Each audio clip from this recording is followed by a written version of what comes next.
Chers amis, vous savez qu'il est écrit que le jour de Rosh Hashanah, Kol Bae Olam Ovrim Lefanav Kivnei Maron.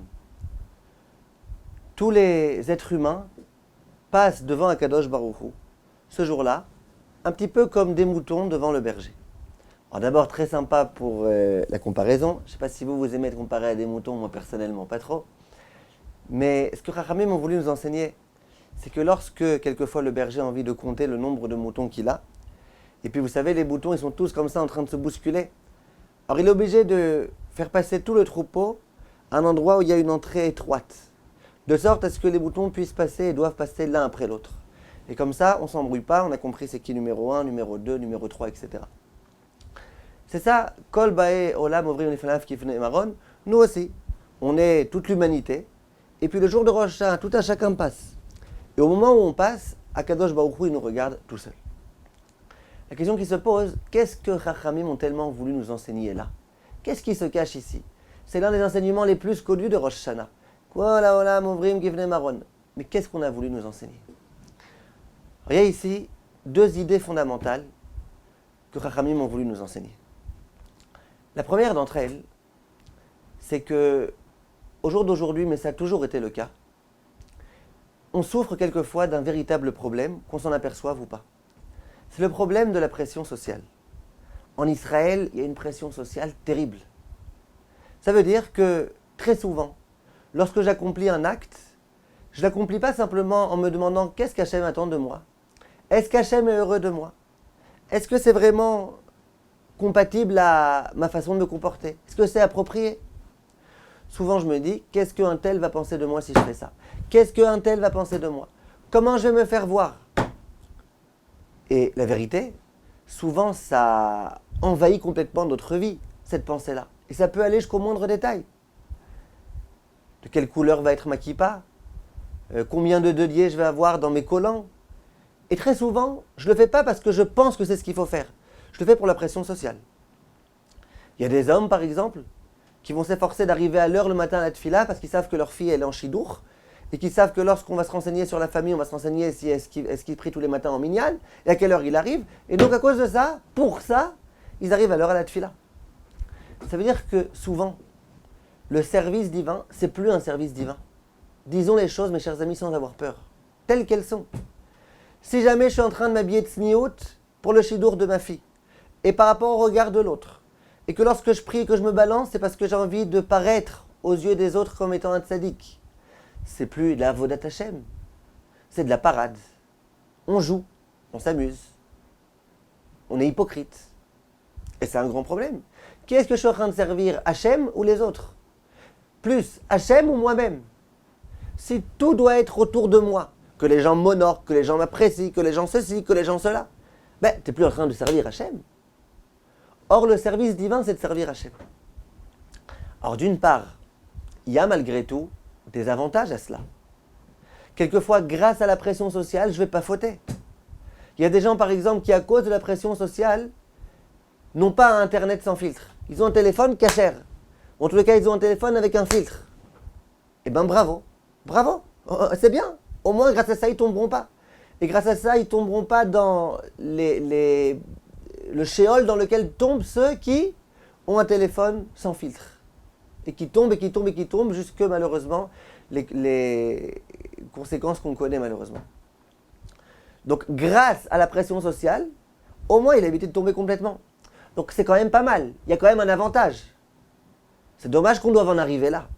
C'est dommage qu'on soit capable de sauver notre vie et notre neshama qu'à cause du regard des autres. Mais il y a quand même un avantage. Un Bachour Yeshiva qui aimerait faire une très grave avéra, mais qui sait qu'il risque de se faire attraper par son Rosh Yeshiva, c'est quand même pas mal. Grâce à ça, il ne fera pas la avéra. Un homme qui vient tous les jours à un shiur de Torah, qui un jour est un petit peu fatigué. Un jour, il pleut. Il n'a pas les nerfs pour aller au cours de Torah, il pleut. Par contre, qu'un jour, il y a quelqu'un, il y a une femme qui voulait aller arroser le jardin. Elle dit à son mari, tu sais, je vais aller arroser le jardin. Son mari dit, mais non, il pleut. Elle dit, t'inquiète pas, je prends mon parapluie avec moi. D'accord? Il pleut. J'aurais bien aimé ne pas aller. Ah, mais les gens ils vont me demander pourquoi tu n'étais pas là hier. Et à chaque fois, je suis toujours là à l'heure. Et puis les gens, ils savent que je suis sérieux. Bon, allez, je vais me motiver, je vais aller. Il y a un avantage malgré tout. Il y a un effet de société comme ça qui fait que finalement, je vais pouvoir être dans les inyanim, je vais pouvoir être je vais pouvoir être dans la Avodat Hashem. Mais avouez que si tout ce que je fais, c'est uniquement dans ce but-là, eh ben, je suis complètement à côté de la plaque. Je ne suis plus en train de servir Hashem, je suis en train de me servir à moi. Viennent Chachamim et disent attention, attention. Le jour de Rosh Hashanah, tu sais comment est-ce qu'Akadosh Baruch Hu te juge? Il te juge tout seul. Ça veut dire quoi? Imaginez que j'ai envie, moi, de m'introspecter. Je me demande d'où j'en suis. Dis-moi, tout ce que je fais, je le fais pour qui? Pour les autres ou pour moi-même? Comment je peux savoir? Quelquefois, on est tellement dans ce cercle-là, ce cercle vicieux, qu'on ne sait même plus où on en est. On a l'impression qu'on fait pour nous, qu'on fait pour les autres, on ne sait même plus où on en est. Comment je peux savoir si ce que je fais, je le fais pour moi ou pour les autres? Eh bien, il y a un conseil. Ce conseil, le Chod Sadikim le donne. Ce conseil, les grands Balei Moussar le donnent. Il dit, tu sais comment tu peux savoir?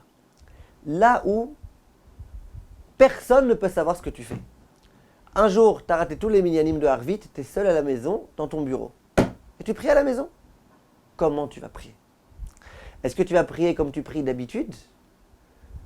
Avec autant de ferveur? Avec autant d'intensité? Tu vas te balancer autant? Est-ce que ta tefila va te prendre aussi un quart d'heure comme quand tu es au Beth Knesset devant tout le monde?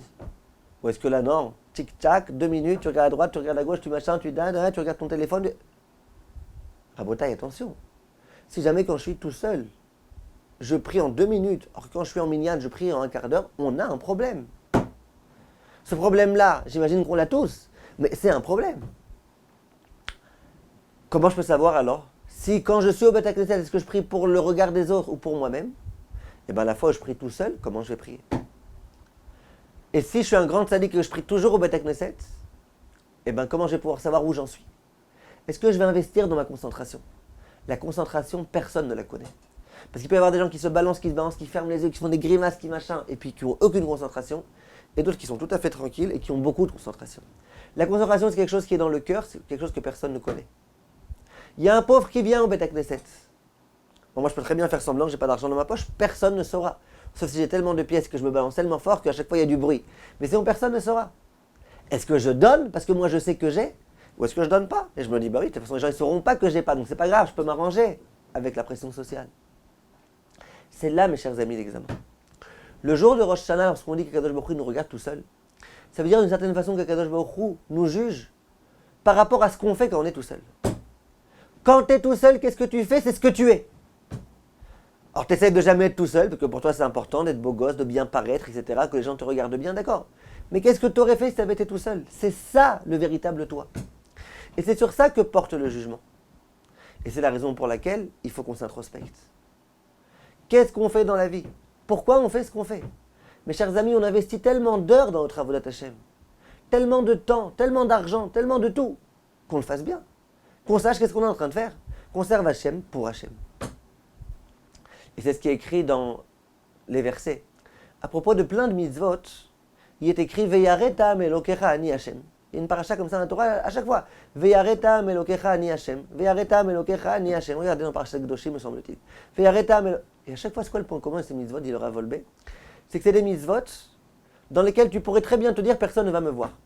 Par exemple, je me promène en chemin et je vois un objet trouvé. Donc moi, je pourrais très bien me dire, ça va, je ne l'ai pas vu. Qu'est-ce qu'il y a?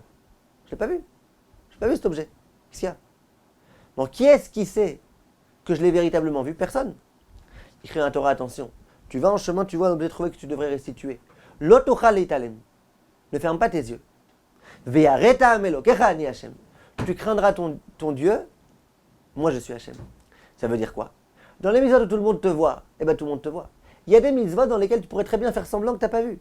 Alors c'est sûr que si tu te promènes et qu'il y a un mammouth comme ça, tu l'as vu. Mais si tu te promènes et qu'il y a un petit objet, un petit animal, tu peux faire semblant de ne pas l'avoir vu. Tu peux très bien ne pas accomplir la mitzvah et te dire ça va, les gens ils penseront que je suis un tzaddik. Et même s'il y en a un qui a vu que je suis passé près de l'objet que je ne l'ai pas vu, il pourra toujours se dire que je ne l'ai pas vu. Dans ces choses-là, la seule motivation d'accomplir la mitzvah, c'est pas le regard des autres, c'est rien du tout. C'est Veyareta melokecha ani Hashem. Tu as la crainte de Dieu, fais pas semblant, ne joue pas, d'Hashem tu ne peux pas te moquer. C'est ce qu'Hashem attend de nous, qu'on soit honnête avec nous-mêmes. Comme tous mes chers amis, et puis la prochaine fois on donnera un autre aspect à cette question. Pourquoi on est des moutons? Pourquoi on dit qu'Akadosh Baruch Hu nous regarde comme des moutons, les uns après les autres? Comme tous mes chers amis, et Shana Tova, Mvorechet.